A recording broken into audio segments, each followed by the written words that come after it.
def nga ko ak polémique bu mu jur. waaw ndax sorti Birame Souleye bi moom franchement parler soo bëgg dëgg rek quoi franchement par rapport ak man impression bi ma ci am bi nga xam ne moom la des millions de Sénégalais partagés et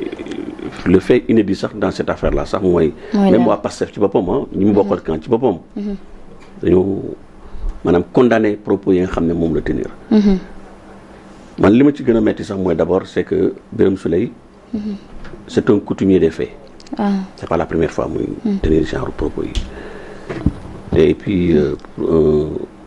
c'est-à-dire que quelqu'un de sa taille, de son calibre, en tant que ministre de la République, muy tenir yenn propos yi franchement c'est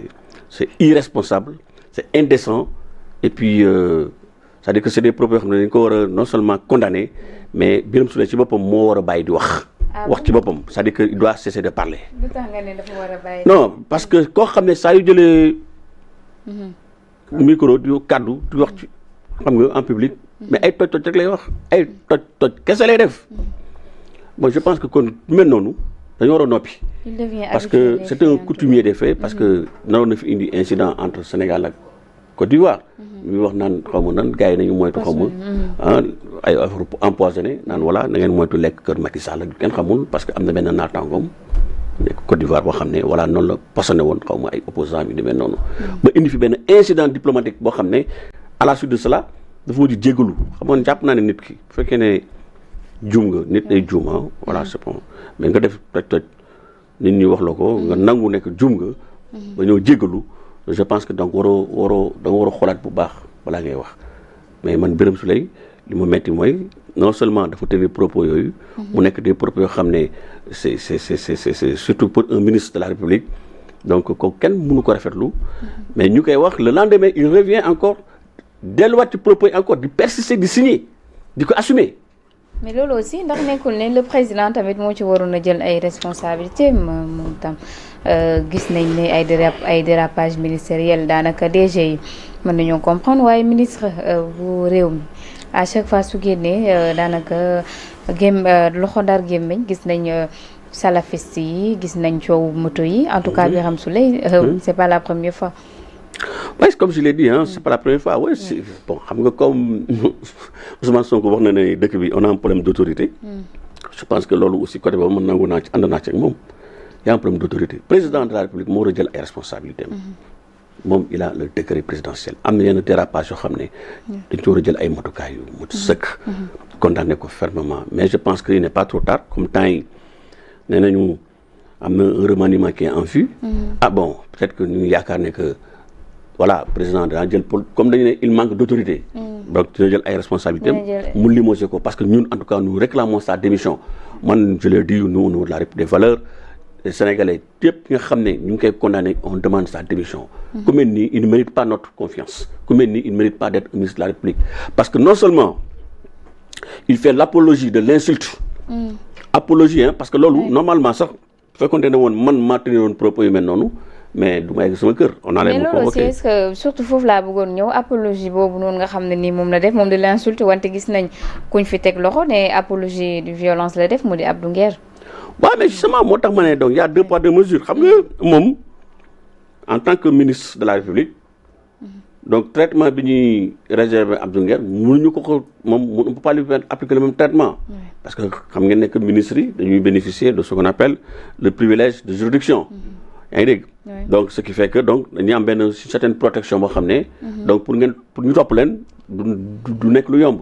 donc il faut obligatoirement ñu jaar Assemblée nationale xam nga voter une résolution xam nga après jaar devant la haute cour de justice et cetera c'est une procédure un peu complexe moo tax sax man jàpp naa ne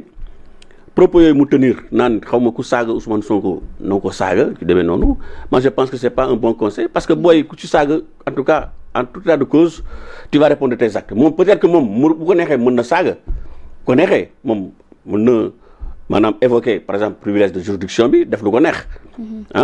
mais ñi nga xam ne mi ngi leen di woot mi ngi leen di encourager naan leen pour ñuy saaga mais képp ku ci saaga mais ça va tu vas répondre de tes actes loolu moom il faut mu leer. est-ce que amuñ problème société bi est-ce que amuñ problème ak saaga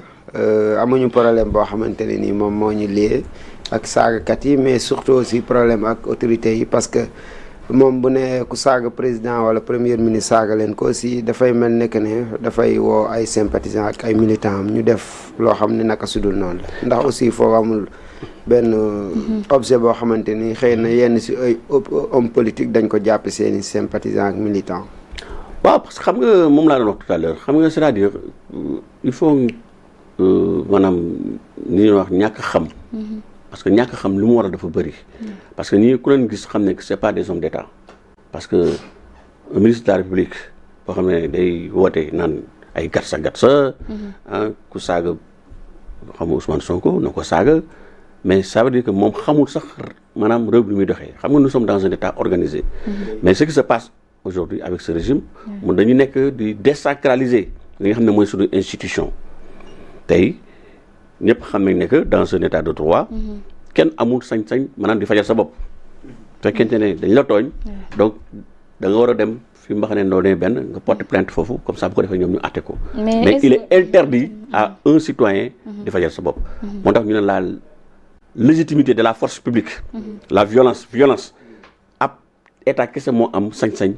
pour faire usage donc de la violence yaa ngi dégg mais yow su pas fekkee ne dañ la tooñ wala voilà ce kilifa koo xam ne da ko gëm surtout ñoom nga xam ne ay porteurs de voix lañu ce sont des hommes politiques yaa ngi dégg donc di manipuler di wax yenn kàddu yi démb xam nga barki démb maa ngi gis benn jeune sur un plateau de télé muy wax naan exactement naan Ousmane Sonko ko saaga ma saaga ko ci un plateau en direct journaliste naan ko mais yow di ko rappeler à l'ordre quoi mu naan même fii plateau bi fii su amoon ku saagoon Ousmane Sonko dama koy saaga mu ne ko ba fii sama plateau fii kenn du fi saaga day fekk bu neex ko koy voilà mu ne ko waaye loolu boo ko defee doo ko defati parce que dama lay dégager donc il faut que au moins ce journaliste là il a pris ses responsabilités il prend ses responsabilités c'est qu'il y a trop de laisser aller dans ce pays là gars yi bon ñu gisee ku mel ni Ousmane Sonko ci nga xam ne mooy seen ndey mbill mi ci boppam moom muy tën ay yenn propos yi mais voilà donc en tant que juriste lan lañu wax ci saaga mais surtout aussi koo xamante ne nii kilifa la moo xam autorité politique wala aussi leneen loo xamante en tout cas porteur de voix boo xam ne dafay inciter ndaw ñi à ce que ñu saaga en tant que juriste lan la yoon wax ci loolu. waaw bu fekkee ne ça dépend de la qualité de la personne bi nga xam ne moom moo incité moom mooy maanaam mooy auteur infraction bi ça dépend de la qualité de la personne fii la qualité de la personne c'est un ministre de la République donc boo xam ne dafa am ce qu'on appelle un privilège de juridiction oui. donc moom normalement c'est la haute cour de justice qui devait s'autosaisir ñoo waroon saisir parce que maa ngi dégg naan le procureur de la République mais le procureur mënu si dara il peut pas le poursuivre moom c'est la haute cour de justice donc assemblée nationale ñoom ñooy discuter même si c'est en flagrant délit aussi mënul procureur mënu see yëngatu. waaw flagrant délit c'est pour le cas des députés quand il s'agit d'un député par exemple il a une immunité mais immunité bi ça ne peut pas opérer en cas de flagrant délit voilà ça un député donc il a voilà ce qu'on appelle voilà bu ñu ko jàppee la main dans le sac amoon na fi am na benn cas boo xam ne un député bu ñu fi jàppoon ci ay problème phobie yu demee noonu dañ ko jàpp la main dans le sac après bi mu déggee ci oto bi muy naan wuyaay wuy sama ne yàqu naa boobu on n'avait pas besoin di évoquer ay immunité ak yu demee noonu parce que dañ ko piéger voilà on a vraiment mais ci foofu noonu aussi ndax le cas Amadou Ba mënuñu woon évoquer même procédure boobu parce que fii quand même moom moo wax ci plateau loolu tamit Amadou Ba aussi bon naturellement là aussi mooy pour le revenir au cas Badara Gadiaga il y a eu deux poids deux mesures Amadou Ba c'est un cas loolu c'est flagrant loolu soxla ñu nekk naan dañuy dindi immunité bi non c'était flagrant c'était en direct ñëpp ko doon suivre donc c'est des propos discourtois yoo xam ne ñaari parties yëpp ñoo ko tenir moom sax man mën naa wax ne moom moo ci gën a sore parce que moom moo fi indi ay waxu client ak ay waxu prostitution mu nekk une interprétation erronée de infraction bi nga xam ne moom la ñu comment ça s'appelle condamné woon son leader Ousmane Sonko parce que on parlait donc de corruption à la jeunesse moom mu ñu interprété ko naan ay voilà il s'agit d'un client d'une prostituée ak yu demee noonu ku ko laaj mais que il n'a fait que lui apporter la réplique donc tey aujourd'hui le constat mooy ñoom ñëpp moom il pouvait pas évoquer ay immunité parlementaire pour ne pas mën ko poursuivre dañ ko doon poursuivre au même titre que l'immunité Badara Gadiaga bari fu mu nekk nii voilà moom waroon na fa nekk donc c'est pour vous dire que donc ce qui se passe dans ce pays là kenn mënu ko expliquer daal